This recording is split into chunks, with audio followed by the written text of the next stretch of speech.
Tudo bem, pessoal? Aqui é o professor Júlio Portela, dando continuidade à nossa disciplina de Arquitetura e Organização de Computadores do curso Técnico em Redes de Computadores. Nós vamos dar continuidade à unidade anterior, né? Paramos na unidade 1, agora vamos para a unidade 2, no caso.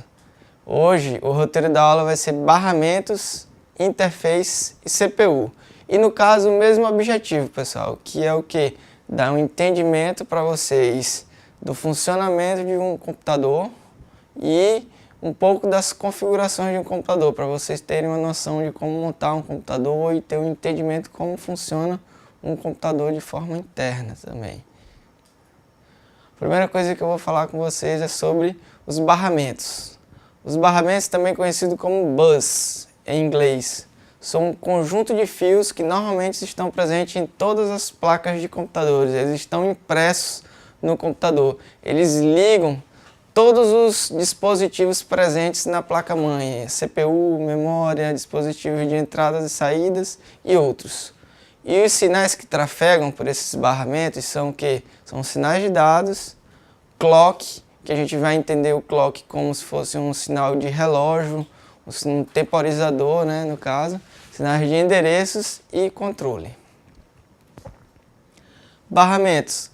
Os dados, os barramentos de dados, eles trafegam, no caso, todo tipo de dados por eles, podem trafegar. Todos os tipos de dados presentes que vão estar trafegando, eles vão estar trafegando nos barramentos de dados. Os de endereços, eles estão presentes, os barramentos de endereço, para indicar a localização para onde os dados vão e vêm na memória, na próprio computador mesmo, como um todo. O barramento de clock, né, no barramento de clock trafega os barramentos conhecidos como síncronos também, pode-se dizer, né? Pois os dispositivos são obrigados a seguir uma sincronia de tempo para se comunicarem. O controle, no caso o barramento de controle, existe para informar os dispositivos envolvidos nas transmissão do barramento se a operação em curso é de escrita, leitura, reset ou outra qualquer. Então essa é a definição de cada um dos barramentos que a gente tem, né? Diferentes, o de dados, o de endereço, o de clock e o de controle. Os barramentos de dados vão estar trafegando os dados comuns, né? Normais. Os de endereços eles vão estar trafegando dados referentes à localização de endereços, para onde que vão dizer para onde vão e vêm os dados. E os de clock, no caso, são os barramentos de tempo que vão fazer a sincronia desses dados. E os de controles que são os barramentos que vão estar dizendo se a operação é de escrita, leitura, reset, uma ou outra qualquer. E os barramentos e os sinais dos barramentos de controle, nós temos 4. Memory write, memory read, entrada e saída write ou I/O e entrada e saída read ou I/O. O memory write causa a escrita de dados do barramento no endereço especificado no barramento de endereço, no caso. É uma escrita na memória. E o memory read causa a leitura de um dado em um endereço específico pelo barramento de endereço a ser posto no barramento de dados. É uma leitura na memória. E o I/O write, no caso, é uma escrita de entrada e saída de algum dispositivo de entrada e saída.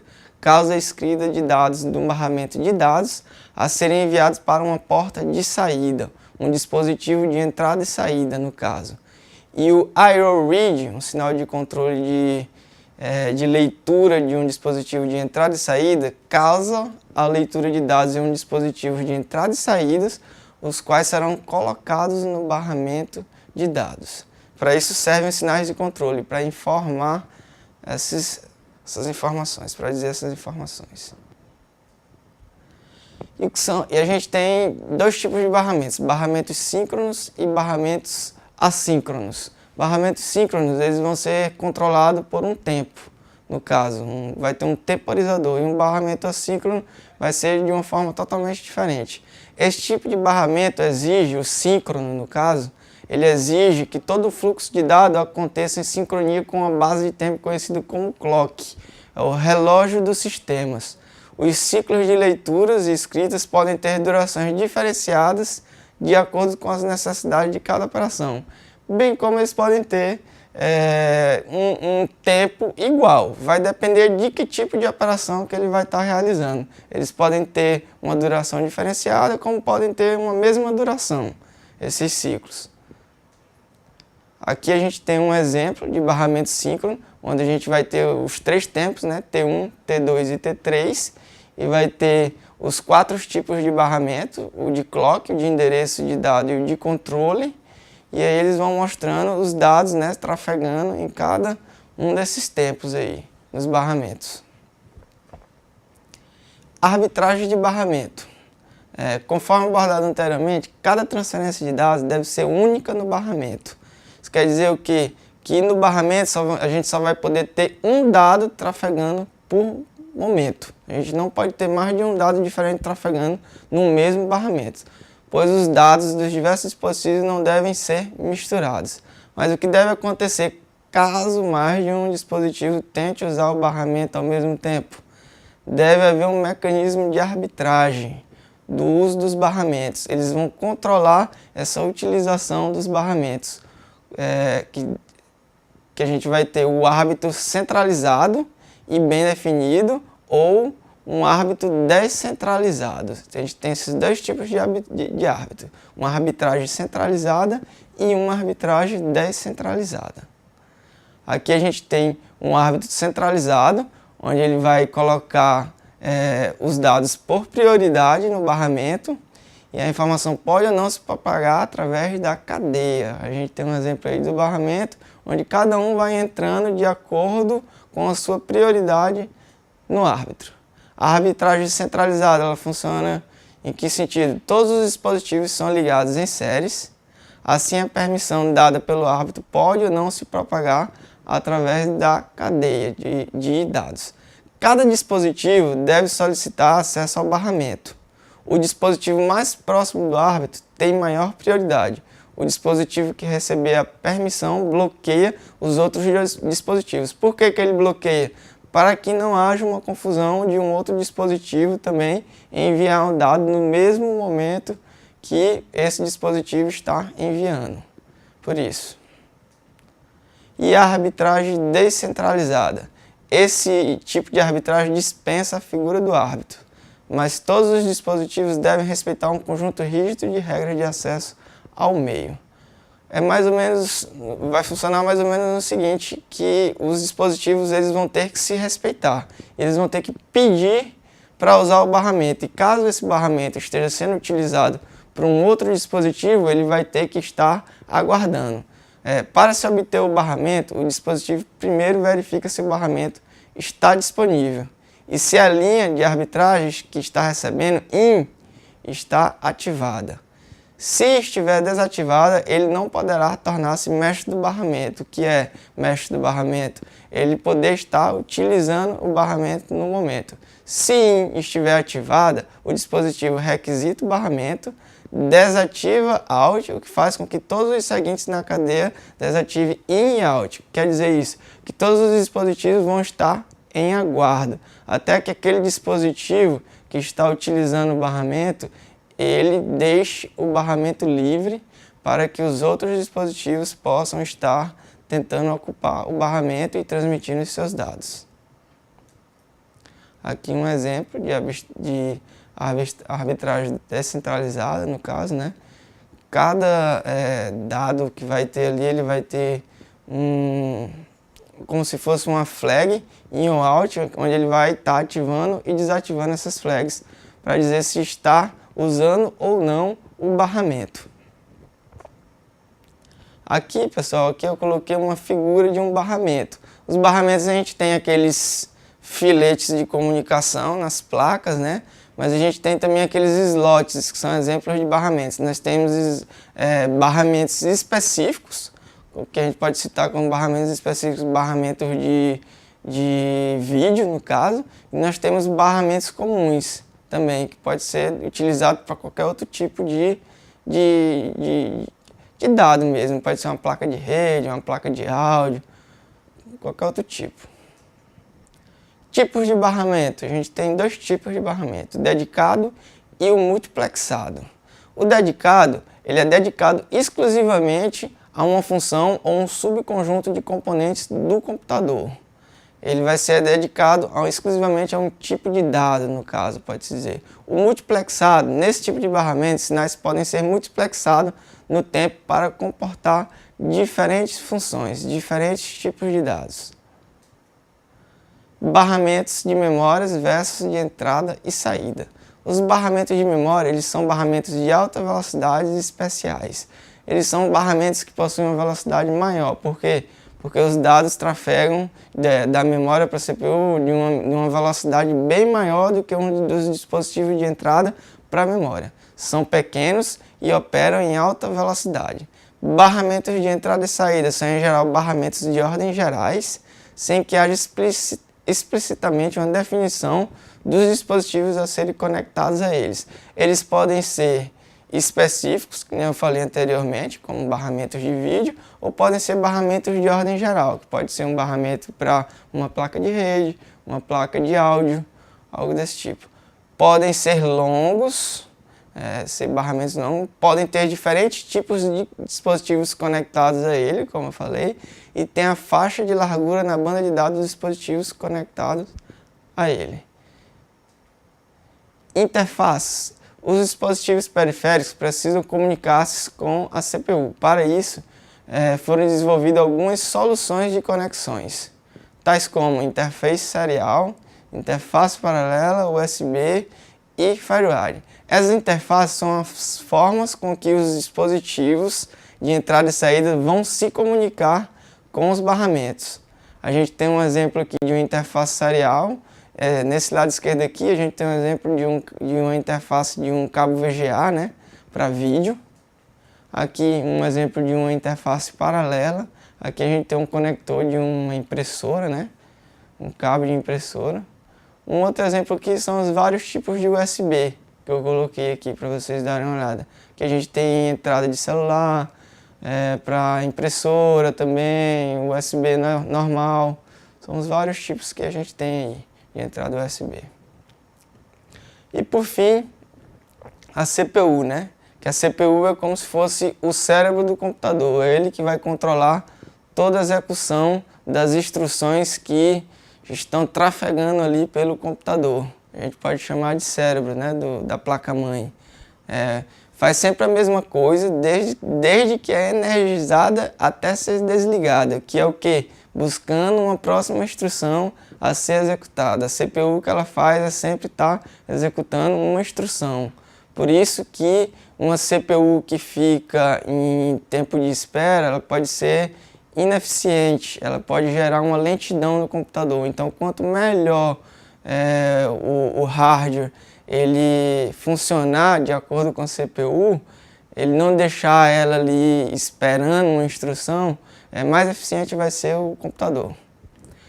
Fica sempre buscando a próxima instrução a ser executada, como eu falei, e caso exista alguma na vez, esta é decodificada, seja pela microprogramação, no caso de computadores CISC, que a gente vai ver na próxima unidade, ou pelos circuitos especializados, no caso do RISC, que é um conjunto reduzido de instruções, que é o que a gente vai ser o nosso enfoque da unidade 3.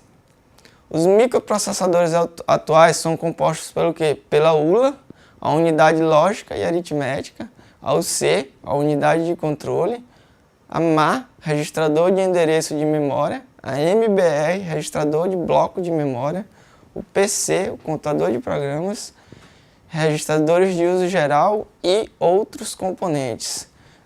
Os componentes principais que a gente costuma ver são a ULA e a unidade de controle, né? Que é o que a gente costuma dar mais enfoque na CPU. A unidade de controle, como é que a gente pode definir? Cada operação possui um código identificador único. Para cada código interpretado, uma sequência de microoperações é realizada. Um sinal de clock dá o ritmo da execução das microoperações. O sinal de clock que eu falei para vocês é o relógio do computador. É ele que vai dar a sincronia da execução dessas operações, dessas instruções. Dados e instruções são copiados para dentro da CPU dos registradores.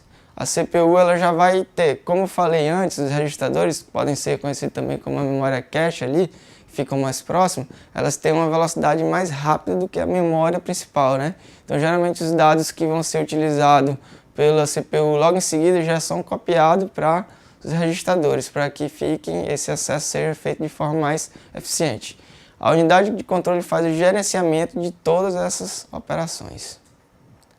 Execução de instruções. As instruções podem envolver operações diversas do computador, tais como aritmética, controle, que são os laços, desvios condicionais e outros, entradas e saídas dos periféricos, de e para os periféricos, e operações envolvendo a memória e outros dispositivos. Interrupções, pessoal. Interrupções são geralmente quando a CPU está executando alguma tarefa e algum outro dispositivo precisa executar alguma coisa. Então a gente chamou essa funcionalidade de interrupções. O trabalho da CPU é executado em um laço infinito. Ele fica sempre executando instruções e só para quando algo interrompe ele. Os periféricos precisam de atenção da CPU de vez em quando, que geralmente quem gera uma interrupção pode ser um periférico. Para chamar a atenção da CPU para si, o periférico usa um código próprio chamado de código de interrupção. Este gera na CPU uma operação de interrupção.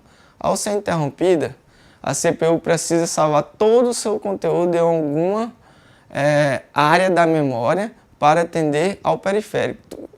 O que é que acontece mais ou menos aí? A CPU está executando uma tarefa e quando ela é interrompida por alguma interrupção de um periférico, tudo aquilo que ela estava fazendo, ela guarda em uma área específica da memória, para que quando ela volte novamente a executar essa tarefa que ela estava executando anteriormente, ela possa ter aquilo guardado de onde ela parou, para que aquilo não se perca, né? Aquilo que ela estava fazendo antes. Após realizar o atendimento do periférico, a CPU retoma os valores armazenados na memória ao receber a interrupção e continua o processamento normalmente. A esse processo dá-se o nome de troca de contexto. Acesso direto à memória. Isso aqui, pessoal, é um dispositivo que existe em todo computador moderno. Ele envolve um módulo adicional no barramento do sistema. Esse módulo é capaz de imitar a CPU e, se necessário, assumir o controle do barramento da CPU temporariamente. O acesso direto à memória, ou DMA, transfere o bloco inteiro de dados, palavras por palavra, uma palavra por vez, diretamente da ou para a memória sem interferência da CPU. Geralmente, são os dispositivos de entrada e saída que utilizam essa DMA, né, para poder se comunicar de forma mais eficiente com o computador, sem haver necessidade de interromper o trabalho da CPU ou de ter o CPU gerenciando essa troca de informações de dados, né, entre o dispositivo e a memória. Quando a transferência acaba, o DMA envia uma interrupção para a CPU. Cada dispositivo ocupa o número de canal de DMA, que também é atribuído para a tecnologia Plug and Play. A CPU é envolvida apenas no começo e no final da transação. Tipos de dados que podem ser classificados, né? Os tipos de dados que podem estar presentes aí nessa execução podem ser executados aí. São dados escalares, numéricos, caracteres, lógicos, estruturas estáticas e dinâmicas. Tudo isso que foi falado nessa unidade, pessoal, durante a aula da unidade 2 vai ser exemplificado e explicado de uma forma até bem mais detalhada, né, para vocês, no caso. Sim, de uma forma mais expansiva também, porque aqui a gente deixa bem resumido a informação para vocês, né, nessa microaula que a gente tem. E é isso, aqui eu deixo umas referências para que vocês possam estar acessando, né, que tem vários sites, no caso, que vocês possam estar acessando e tirando possíveis dúvidas que ficou dessa unidade. Obrigado.